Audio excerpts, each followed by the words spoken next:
you can do all sorts of things and there is no guarantee of success. And people should know that first and foremost. Like, do not think because you manifest, because you pray, because you work hard work doesn't even necessarily lead to success. Is the thought of being imperfect keeping you from taking action? Welcome to Inspired Action for Imperfect Humans. Each week, we give you real-life stories and thought-provoking research that inspires your soul to live a more fulfilled life through your own actions.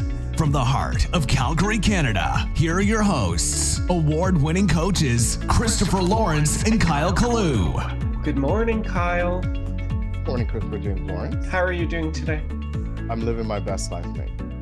Are you really? Living my best life. Is this your best life? Even if it sometimes don't feel that way, that's the mindset I like to kick it off with, because I'm more likely to move in that direction than if I wake up on the side of the bed and says, listen, I'm miserable and everything and anything is going to be a problem.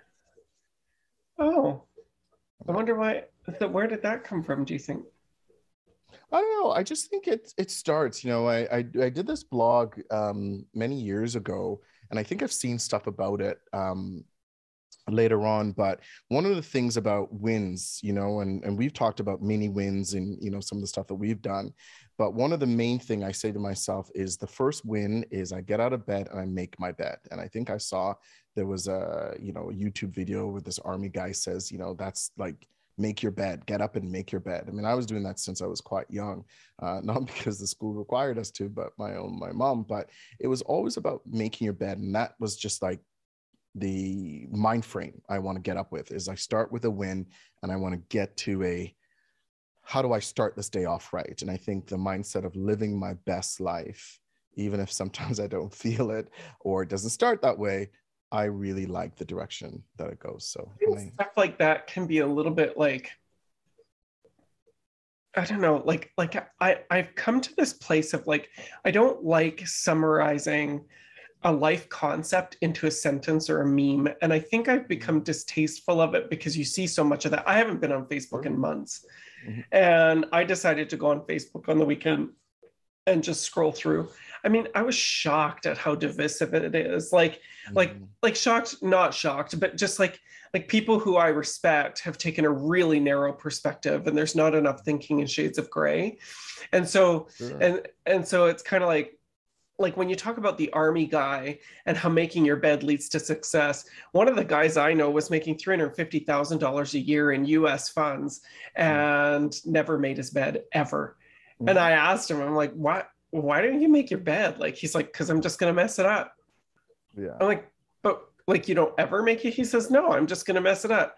And I'm like, and okay, so the measure of success in that case is like dollar amount, right? But but I look at that and it's just like, you can't say that people who make their bed are more successful. Like, success is so funny, but because it's perception based.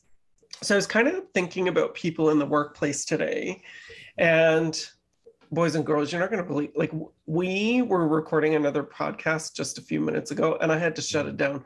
Girl, at least I was thinking about people in the workplace. Kyle wanted to talk about how the fact that he's still single. And I know why. And again, speaking of success, maybe being single is successful for me. Oh, it could be. So it's all perception. Bro, I don't know why you need a whole podcast therapy session on it, though. I mean, anyway. and I think sometimes, based on what you just said, sometimes it is somewhat subjective, right? And so I think if someone making their bed puts them in a mind frame or a mindset of success for themselves, totally agree. Absolutely. Instead of those people who are taking the recipe and says, oh my God, I can't believe I'm not successful. I was making my bed for like 15 years, 30 years. How come I'm not successful? I think that's a complete. I think that's my point, is that I think that we take a statement like that, like you can do all sorts of things and there is no guarantee of success. And people should know that first and foremost. Like, do not think because you manifest, because you pray, because you work hard work doesn't even necessarily lead to success. So I think there's two things going on. I think when we look at like fear of success, the first question is it a real thing? And then the second question is, what's it based off of? So here's what I want to say. I think success is completely defined by the individual. And I think too often we're taking a societal standard of success. But fear of success is a real thing. It's just, I think when I work with my clients, I hear clients say, oh, I'm afraid of being successful. And so we start to explore what that means. And I would say 90% of the time, they're actually just afraid of failing, which is not a fear of success. They're actually afraid of failing, which is a totally different thing. So I think that people need to be really conscious and not habitual in their language or in their thinking around this. So, Kyle, what do you think? Should we break down what the fear of success is? Yeah, I mean, I'm curious what you have on the other side of that, because when I hear the word, fear of success, I actually go to the place what you just described was more the fear of failure, right? And it's almost what sometimes we hear with our clients as well, is when they, what was that other term? I hear it quite often about the term about someone feeling imposter syndrome. Is that right? And I think when someone says, hey, I feel like, I have imposter syndrome. And I also go to the fear of failure too, right? When I hear those two terms for whatever reason, and, it reminds me of a workshop I think you did many moons ago. I think you still do it, but I remember when you first did it, where you did the diagram around, failure, like we think success is this one little dot, this bull's eye, right, on this dartboard. Like it's just this one little thing, and fear is all over it, right? Failure, not fear. Failures. Yeah, failure is all over it, right? Like people just don't want to. And I think of it as successes as actually those things around it. Like there's so many successes and they all lead up to certain things. That's from my perspective where I agree. I think if people more narrowly define fear, sorry, girl, you got me all screwed up now. If people narrowly define failure, your opportunity for success is greater. So the idea is that you kind of hack your brain and you say success is all of these other things, but failure is only specifically this. Like failure might be just don't make an attempt, whereas success might be everything where you make an attempt. And I would say that that's the ultimate, because when you're afraid of when you define success really narrowly, that's your best chance at failing. Right. And in life, there are no guarantees. So it's kind of like if you're learning to ride a bike, we think success is get on the bike and go and have no accidents, issues, or whatever. But avid bikers know that it doesn't matter what age, there can still be mistakes. Your foot's going to slip off the pedal sometimes. You might misjudge how steep the hill is. You might have to get off and walk sometimes, so if we define success as just like get on and go, our likelihood of having psychological defeat is really great. So the idea actually is to flip it on its head and say, you know what, I really think that failure is just not getting back on the bike. That's my only failure, is just not getting back on the bike. So I'm just going to keep getting back on the bike. The rest of life is the same. And I wish that people and organizations would actually perceive their careers a little bit more like that. I wish leadership would perceive their team a little bit more like that. I wish that teams would perceive their leadership a little bit more like that, especially when it comes to difficult conversations, which you and I spend a lot of time talking about on this podcast. Yeah. So, Kyle, let's define fear of success. So basically, this is like, it can lead to like self-sabotaging. That's one of the things that people do, but it's really important to understand some of the specific criteria. So there's a handful of bullets here that I want people to pay attention to. They can use it as a little bit of a self-assessment, okay? Fear of success can include getting extra attention, but actually you're shy or uncomfortable with the spotlight. Right? So some people will kind of shy back. That can be a fear of success, because we do tend to spotlight people who are achieving or whatever, which brings the thing back. It's like, hey, you've had a success. This is for leaders. You've had a success. How would you like me to acknowledge this? Because my nature would be to give you public recognition. Is that something you would like? Some people do not want that. Absolutely. And I like that you're suggesting it's about checking in, because as you and I know, we have many different styles of people in the world, and some people want the public validation, right? They want the recognition that goes with it. And some people don't. Just your leader acknowledging, hey, I saw that, is for some people like amazing, right? Totally. The other thing that sort of comes with this, Kyle, is that sometimes success brings isolation. Yes. So I know my most successful times, it was interesting. Early in my career, I had a leader who often she would kind of single out people who were highly successful, and often she would do it when they were sort of on her side, like if they understood her point of view or whatever. So what was interesting actually is that it was totally isolating, because I became a favorite.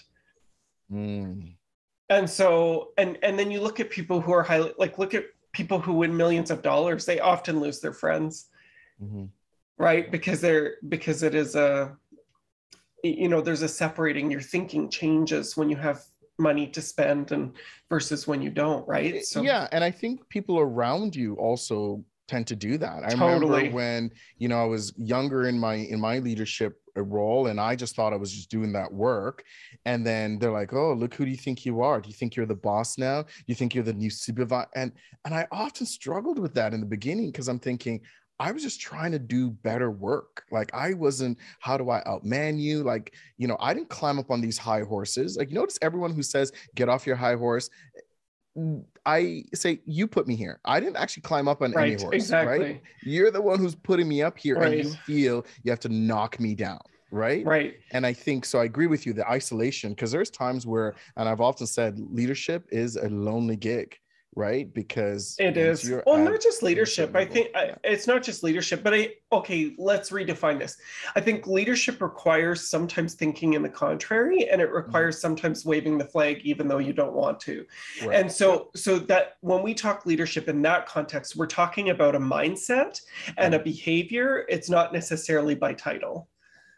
Totally. And even athletes, I'm sure, the ones who are up there as well, because they're doing the work, they're practicing, they're actually out there as well. And I think that could happen amongst athletes, right? Their team, one seems to be pushing further or doing more, where the other's like, well, dude, like, seriously, relax, right? So you actually, when you started that comment, you were talking about isolation, but you moved into the next bullet unknowingly, which is actually achievement can alienate your peers. Absolutely. As well. So it's interesting. Some folks are very comfortable with bragging or self-promotion, but if that's not it, other folks might think that you're bragging or self-promotion. I can tell you that this is one of the key bullet points that I coach people on, is that they're afraid, especially in Canadian culture, it seems people are afraid of being better than their peers. And they don't like there's this thing of like, well, I don't want people to think differently of me. And it's like, that's because you think differently of people who are in that position. I remember there was a woman, she knew what she wanted in life. I remember coaching her for a number of years. She knew what she wanted in life. She went out and got it. She was very, I think marriages are contracts. She knew what she wanted. She wanted to marry somebody who was successful. She wanted to have financial freedom through that avenue. It was an agreement. It was an understanding. It was an arrangement, and certainly there was love there. But also it's like she set her sights on it. And I know some people think that's really shallow, but I'm like, but that was success defined on her terms. And I don't think there's anything wrong with it, because some people only go for the best looking person. Some people only go for the kindest person. Some people only go for, some people are reachers and some are settlers. And so it's all about kind of what you desire. And so I look at this woman, and she had achieved it, but she wouldn't go and live the life she wanted to live because she was so afraid, because all of her peers were kind of like just above minimum wage workers and and that kind of thing. And she was really afraid of being perceived a certain way by them. So I think that that's a really, really important piece. I think So the next bullet point here is people fear being knocked off the pedestal. So they're afraid if they achieve it, they'll lose it. Yeah, that makes sense. And I come from the school of when you grew up without it, you already know what that's like. So Totally. if you lose it, you can go back to it. Like Well, and I I feel think, if you've created it, you could recreate it, right? well, I think there's this remembering piece. It's like, well, you won't be on a pedestal the whole time anyway, because girl, Exactly. it all comes to the end. Like, even Yeah. if it's just, but by the, mere inevitability of your death, it's all coming to an end. Like, you will not be on the top forever. Look at history. Look at Totally. every single person in history. Nobody got to the top, stayed at the top without whatever their whole life. It just doesn't happen. Yeah. It's like And I remember you. Sorry to interrupt you there. I remember in school when I often said are this you too, though? and Are you sorry I'm for interrupting me? I'm just doing what you do well.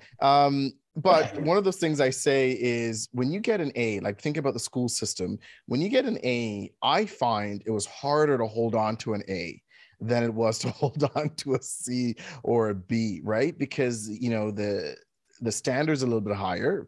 Speaking about pedestal, it's a little bit higher because you have to do so much more. Expectations seems to be formed around you, either by your peers or the teachers, right? Or about saying, hey, and sometimes you'll even hear it back. You're an A student. I expected more from you, And so, yeah, those are the language that seems to form a lot of things. And people do that of yeah, well, maybe your well. expectation is misplaced because sometimes I'm going to be a B student, whether it's in school or somewhere else in life. Yeah, it's amazing to see, like when you kind of look at grit factors and stuff like this and the marshmallow experiment and the long-term effects of that, there is very little correlation between grades and success in life. Yeah. What is the marshmallow experience? Is that with the kids with the don't eat the marshmallows? Yeah, don't eat the marshmallow. But the guy who originally did it actually followed these kids like 20 years later and looked at success factors. And those who could delay the eating of the marshmallow tended to have better success factors. And so I suspect that there's a whole bunch of holes we could poke into that. But I think there's something here about patience and delayed gratification. Totally. So I have two more bullets here. Success may not be all it's cracked up to be. I want to comment on this one. When I started coaching, I thought I'm going to be Tony Robbins. Like, that's what I want. I want that level of success. And then I look at his life and I'm like, not a chance in hell. I don't want his life. I don't need to have my entire life taken over by marketing, advertising, and promotional people. Like, sure, he's got some money to play with, but I've never desired that much money. And I think that sometimes people have a disconnect. Like it's like, what's that money going to do for you? Like you're just going to buy more stuff. And then what? Like I've been down that path. I already know that money doesn't buy happiness. There's a reason why I walked away from a 6-figure job to make peanuts in that first few years as a life coach. Like, I think that people need to recognize that success may not be all it's cracked up to be. If you're climbing that corporate ladder, look at your leader and look at your leader's leader and see how they spend their time, and ask yourself if that's how you want to spend your time, because that would be inherent in the culture of the company. And then sometimes people fear that success might change them and not for the better. And I do think that that's true. I think that there's certain levels of success that when people hit it, they see the kind of like there's a commitment level that has to be maintained. I look at like famous YouTubers and it's like, people do not understand how hard they work. Like, and it's like, do you know how many likes and this and that you have to get in an already saturated market to have success in that field? And people don't understand. It's like, I actually coached one. She made very, very good money, $30,000, $40,000, $50,000 a month. But literally they would have to film for like, I don't know, sometimes 10 days, like 8 to 16 hours a day to get a 15-minute video. Wow. To get a 15-minute video. And if people didn't like it, like filming and editing and music and sound effects. So not just filming, but it was like they would typically do 8 to 10 hours of footage for a 10 to 15-minute video.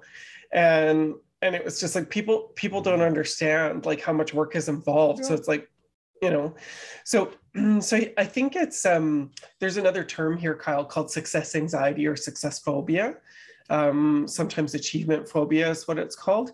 But I think people misplace it. And I think it's important when they look at it to really dig around to find out if you just have a fear of failure or if you actually have a fear of success, because I think that people use language habitually and they don't really understand. I want to give the folks some symptoms here. So these are some of the symptoms. Like, here's some of the behaviors. Having low goals, so you set the bar low to keep yourself from being challenged.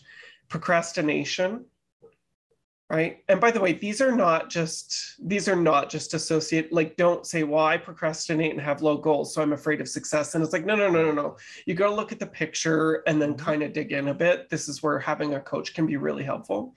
Perfectionism, you strive for perfection. When you inevitably fall short, that's reason enough not to proceed. Right. Girl, that one I fall into all the time. It's just like, like every time you and I do this in our business, don't we? Like, every time we're about to do a new initiative, my brain immediately goes to, but if we're successful at this, then who's going to maintain it? And my default is Christopher's going to maintain it, because I'm a little bit picky about how things are done. Right? Quitting just when you're on the verge of success, so you find a reason to quit. How many people are like one semester away from a university degree? You know, like so many. And self-destructiveness. Some people will actually turn to self-destructive behavior. And I think, tell me if I'm wrong, but I think some of our habitual stuff that we do, we tend to fall into, right? So if it's a new territory and we haven't explored this yet, and do you find that the behaviors that we've created in the past, we just say, you know what? Because that's the thing where people are like, oh, I was doing so well, and like, boom. And then just because they fell back or fell off the horse or, went back to a behavior that's not working for them, they feel, you know what, that's it. Since I already, gone back to it, I'm done. It's almost like, those folks in Alcohol Anonymous, right? Do they do that where they're like, listen, let's start again, right? So you may have lost the chip or whatever. I'm not as familiar with it, so don't come for me, anyone who's in that. But I think what I like is you could start again. I know we talk about that in our, in the healthy transformation program around, when we go off on our diets or we have a weekend or a day of bad food, it's not about, I'm done now. See, I had chips, I'm done. Instead, it's like, you know what, today's a new day, right? So I could start from today moving forward. So that last point just is what hit me there. What do you think the imperfect inspired action needs to be? I think from my perspective, I would share with you guys is about the redefinition of success. I think it's just putting that out there in your own mind of what are some things that are successful. And, I often talk about, it doesn't have to be step 6, right? The first step could be just ruminating about it in your mind or imagine certain things. And I think we have to redefine what successful look like. Like when we started this podcast, for me, success is making my own bed. That's for me. Getting up, and the first thing I do is I make my own bed, right? So it's about redefining what's success. That would be one for me, for sure. For you? Yeah, Kyle, I agree. I think defining success on your own terms is really, really important, and to do your best to do that from a place of needs. So checking in with your needs and saying, what is it that I need? And I think actually the ultimate success is checking in with your needs and then addressing those needs as best as possible, having them met. I think that takes people far further than success on someone else's terms. It's amazing, actually, because early in our lives, we do tend to chase success based off of societal currency. Sure. Yeah. And I don't know about you, Kyle, but I know in my life, when I checked every single one of those boxes, I was miserable. I'm like, there's nothing here that I love about my life. And then I blew it all up and started my own company. And so I look at that and it's like, and I think people on the outside look at us and say, oh, those guys are so successful, whatever else. And it's like, yeah, sure. I think that we are successful. I feel successful too, but we're successful because of how we've chosen to define it. It's not the number going into our bank account. It's not and yes, I know you got to check some boxes, but it's like, what if living within your means was the success rather than making more money? Like I chose, you look at our relationship, my relationship with my husband, we share some really important values. We chose a very modest home, because we wanted to early pay our mortgage, right? And we have not done that yet, but to me that's a success. It's like, it's not about having a bigger house and the nicest house and whatever else, and living in the nicest area. Is about saying, okay, but I want to own a house. I just don't want to have to pay for it forever. I don't want to be mortgage bound, and why do I need all of this space and everything else? It's been like, I look at that and I'm like, that even just the definition of that makes me feel successful. Sure. I mean, and that leads me to the thing too about, if I could pose a second one, which would be about creating an environment that allows for you to be successful. Once you've defined it, right, is creating that environment to allow for it to happen. Because it's one thing to define it, but yet if you're surrounded by people or situations that's going to get in your way of it being successful, then that doesn't make sense. I am so fortunate that my mom did not create an environment where she defined all the successes. She didn't say, well, you have to this, you have to this, you have to, right? It's about creating opportunities and saying, hey, maybe you should explore that. Hey, what about this? But not feeling restricted that she defined success as this one thing, right? So that would be, I think, the top two for me. Kyle, I love that. And I think if people spent more time defining what they actually want their life to look like, or aspects of their life to look like, and being really pragmatic and reasonable and thinking in shades of gray, taking one little step at a time, I think people will find far more joy in their lives. Hands down. Thank you very much, folks. We'll see you next week. It's our goal to build a global community of inspired action takers, and we can only do that with your help. So if you love inspired action, please leave a review on your favorite podcasting app and share us on your socials. You've heard from us. Now we want to hear from you. Go to inspiredactionpodcast.ca and tell us, what is the inspired action you took this week? Next week on Inspired Action for Imperfect Humans.